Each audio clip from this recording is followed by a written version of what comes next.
Stefan Borson, the top financial football expert, is with us in the studio. I feel like I've learned more, Kev, in the last 15 minutes than I have done in the last 15 years of my life with Stefan breaking everything down for us, right? Well, it's just how simple he makes it sound, isn't it? It's the way you explain things, and that's what you want to do. He's made us say that, hasn't he? In the outbreak, he wasn't. He wasn't. That, there's exactly that. But I just wanted to ask a question because I find it strange. Man United, for instance, they haven't finished in Europe. They lost in the Europa final, but all of a sudden they're spending 120 million or trying to spend 120 million. What's the deal there then? I mean, because I'm PSR, it's just like, well, where have they got this 120 million from all of a sudden? Yeah, well, you've got to separate with Manchester United and other clubs, of course. Yeah, you've got to separate PSR from cash. Yeah. Okay?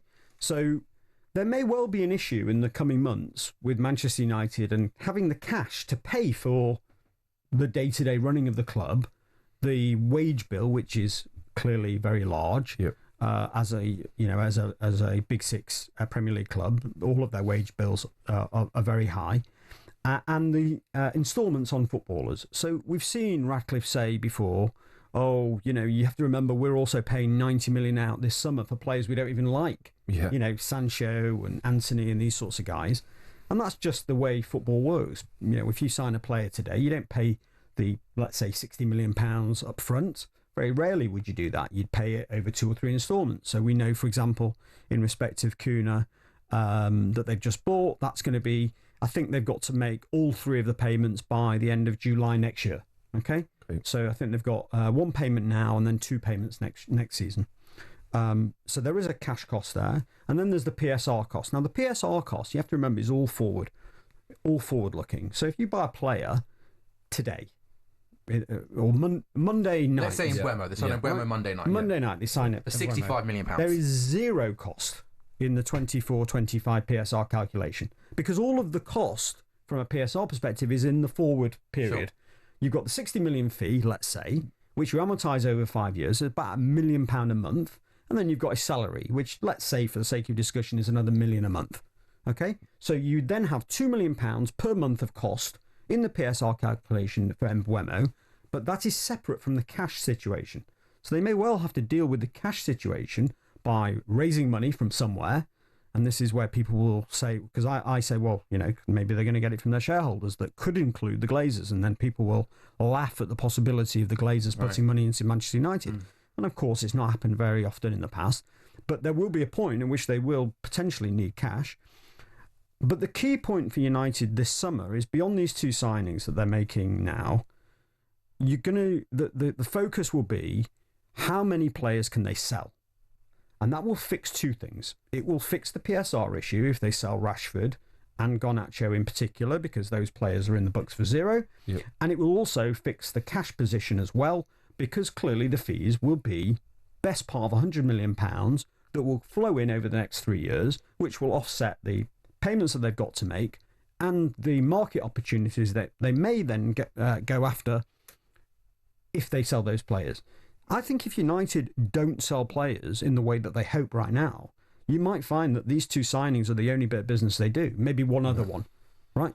That they will need to sell players, and they're not alone. And there's a lot of players that need to be sold by the big clubs. Chelsea have got a lot. Manchester City have got a lot. There's going to be a lot of business of players on very, very big money who are available in the market between now and the end of the market. Liverpool have got 1 or 2 as well. Even you've got Darwin Núñez. Again, big money, big transfer fee. Not going to be easy to move these players on, and so I think a lot of the rumours that we're hearing about of interest is Manchester United in particular putting their ducks in a row if they can move Rashford, move Sancho, move Anthony, move Casemiro, move Garnacho. These are the players that are going to make a material difference. They're on massive money. Massive money, yeah. That's and then on top of that, they've actually got some chunky fees that could flow from them. So maybe not so much on Casemiro and Sancho, but on the other ones, they're going to want significant fees. So I think, people have got to just... Manchester United are not breaching PSR for 24-25. That's not a risk. They have actually announced their most profitable season in about 6 or 7 years in terms of how the outturn of the season. So because they're listed in New York, they have to guide as to how they're going to, what their numbers are going to look like. So they've already said, we will have the most profit that we've had since, I think, something like 2019 from memory. So that's why United can spend, but there is going to be a cash crunch coming for Manchester United, especially if this season doesn't go well.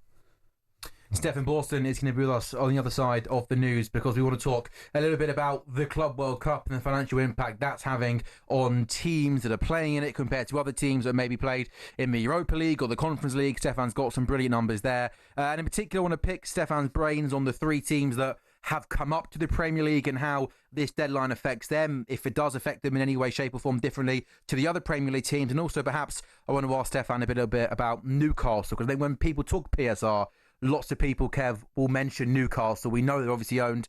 They've got the wealthiest owners in the world, and people want to know why they aren't able to spend more money. Stefan will tell us about that in a couple of minutes' time. Stick with us here on the Saturday session. We are on talkSPORT. On AM, on DAB, via the talkSPORT app, and on your smart speaker.